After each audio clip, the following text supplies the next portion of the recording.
So the Jimmy G of it all, clearly if you're going at number 3, as you pointed out in your piece and Daniel Jeremiah pointed out in the second hour, Mac Jones is more NFL ready just because of the program from which he comes and how long he was in it and how much reps he's got compared to Justin Fields, with all due respect to your alma mater, as well as, Trey Lance.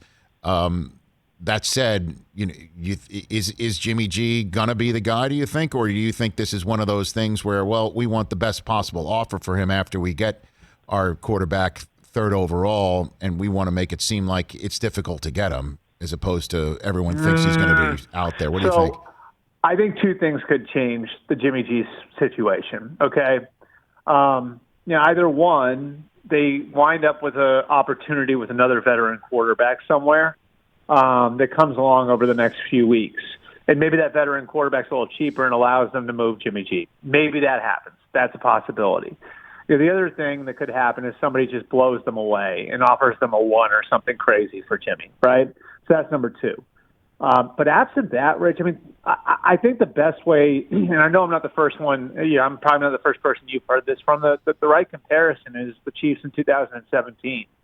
Like the Niners now, they've got, the Chiefs had a coach and a general manager going into year 5 of their program.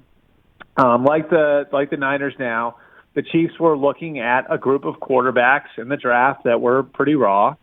Like the Niners now, the Chiefs had a roster that they felt like was ready to contend. And the veteran quarterback they had on their roster had 2 years left on his contract. So that allowed the Chiefs to play a year with Alex Smith, sit Patrick Mahomes, and then still turn around a year later after Alex played really well and trade him after the year. And so I think the way the Niners are looking at this right now is we've got a championship roster today, and we can go in and compete for a Super Bowl today.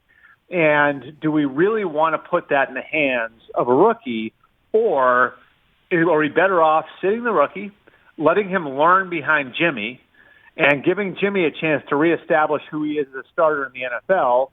We wind up contending in 2021, and then everybody wins because Jimmy's got more value after the year.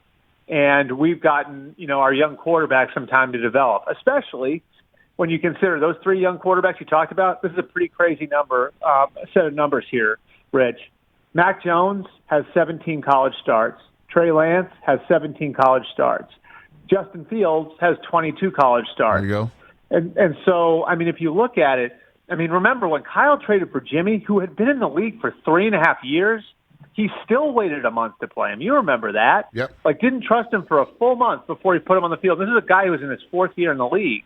And so I think when you kind of look at where they are from a roster standpoint, how ready they believe they are to get back to contending for a Super Bowl if they can just get a little healthier, it makes sense why you could look at this and say, well, it's not worth it for them to move Jimmy Garoppolo for a 3 if they're going to expose themselves in that way where, maybe in a month they get the rookie in the building and he's just not ready to play yet.